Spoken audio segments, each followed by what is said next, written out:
जय श्री कृष्ण। राधे राधे। नमस्कार दोस्तों, स्वागत है आपका हमारे YouTube चैनल शास्त्र ज्ञान में। दोस्तों, आप भी अपनी लाइफ में कुछ नया सीखना चाहते हैं तो जल्दी से सब्सक्राइब कर लीजिए आपके अपने YouTube चैनल शास्त्र ज्ञान को, ताकि ऐसे ही आध्यात्मिक जानकारी वाले वीडियो आपको सबसे जल्द प्राप्त हो सके, आप इनका पूर्ण रूप से लाभ प्राप्त कर सकें। दोस्तों, महाभारत ग्रंथ में मनुष्य को भोजन करते समय कुछ बहुत ही जरूरी नियम बताए गए हैं। अगर कोई मनुष्य इन नियमों का पालन करते हुए भोजन करता है तो उसे आरोग्य के साथ ही सुख, समृद्धि और वैभव की प्राप्ति होती है। शास्त्रों में बताए गए ये नियम वैज्ञानिक दृष्टिकोण से भी परिपूर्ण हैं।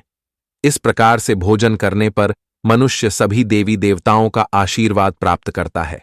अतः आप भी भोजन करते समय इन नियमों का पालन अवश्य करें। तो आइए जान लेते हैं वह कौन से नियम हैं। दोस्तों, सबसे पहली बार भोजन करने से पहले 5 अंग, 2 हाथ, 2 पैर और मुख, इनको अच्छी तरह से धोकर ही भोजन करना चाहिए। भोजन से पहले अन्य देवता एवं अन्नपूर्णा माता की स्तुति करके उनका धन्यवाद देते हुए तथा सभी भूखे प्राणियों को भोजन प्राप्त हो, ईश्वर से ऐसी प्रार्थना करके ही भोजन की शुरुआत करनी चाहिए। भोजन बनाने वाली महिलाओं को स्नान करके ही शुद्ध मन से मंत्र जाप करते हुए रसोई घर में भोजन बनाना चाहिए। सबसे पहले 3 रोटियां एक गाय के लिए, एक कुत्ते के लिए और एक काव्य के लिए अलग निकालकर फिर अग्निदेव को भोग लगाकर ही घर वालों को खिलाना चाहिए। भोजन एक स्थानीय बैठकर ही सभी के साथ करें। प्रयास यही करना चाहिए कि परिवार के सभी सदस्यों के साथ मिल बैठकर ही भोजन किया जाए।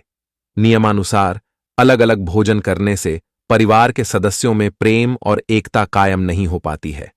भोजन का समय प्रातः और साय ही भोजन का विधान है, क्योंकि पाचन क्रिया की जठराग्नि सूर्य उदय से 2 घंटे बाद तक एवं सूर्यास्त से 2.5 घंटे पहले तक प्रबल रहती है।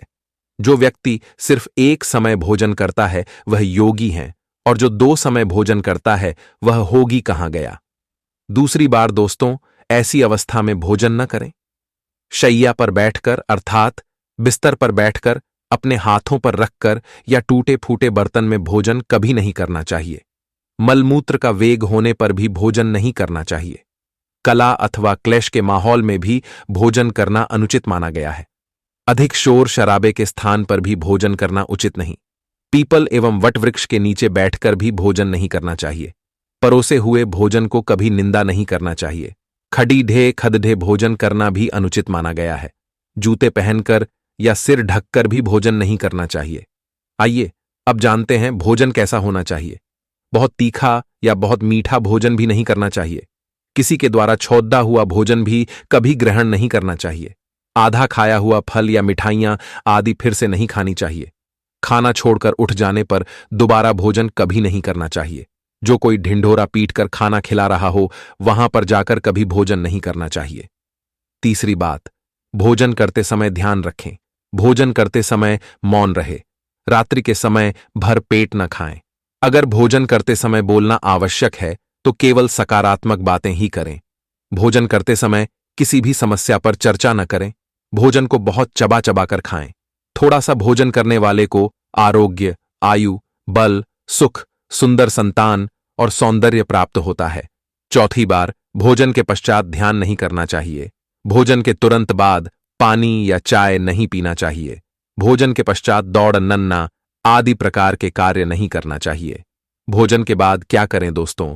दिन में भोजन करने के पश्चात टहलना चाहिए और रात्रि के समय 100 कदम टहलकर बाईं करवट में लेटना अथवा वज्रासन में बैठने से भोजन का पाचन अच्छे से होता है। भोजन के 1 घंटे बाद मीठा दूध एवं फल खाने से भोजन का पाचन अच्छे तक कैसे होता है?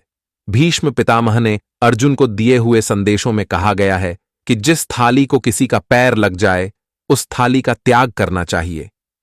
ऐसी थाली विष्ठा के समान त्याज्य होती है। भीष्म पितामह कहते हैं कि भोजन के दौरान हाल ही में बाढ़ आने पर उसे वहीं पर छोड़ देना चाहिए। बाल आने के बाद भी खाए जाने वाले भोजन से दरिद्रता का सामना करना पड़ सकता है। भोजन पूर्व जिस थाली को कोई लांघ कर गया हो, ऐसे भोजन को भी कभी ग्रहण नहीं करना चाहिए। भीष्म पितामह ने अर्जुन को बताया कि एक ही थाली में भाई भाई भोजन करें तो वहां अमृत के समान हो जाता है। ऐसे भोजन से धन धान्य, स्वास्थ्य और लक्ष्मी की वृद्धि होती है। भीष्म पितामह के अनुसार पति पत्नी को एक ही थाली में भोजन करने को निषिद्ध माना गया है। भीष्म पितामह के अनुसार एक ही थाली में पति पत्नी भोजन करते हैं तो ऐसी थाली मादक पदार्थों से भरी मानी जाने वाली होती है। पत्नी को पति के भोजनोपरांत ही भोजन करना चाहिए। इससे घर में सुख समृद्धि बढ़ती है।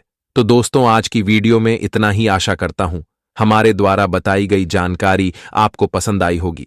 दोस्तों, पसंद आई हो तो वीडियो को प्यारा सा लाइक और साथ ही अपने YouTube चैनल शास्त्र ज्ञान को सब्सक्राइब करना ना भूले, ताकि हमारे आने वाली वीडियो आप तक जल्द ही पहुंच जाएं। साथ ही कमेंट बॉक्स में जय मां लक्ष्मी जरूर लिखें। मिलते हैं किसी एक नई वीडियो के साथ।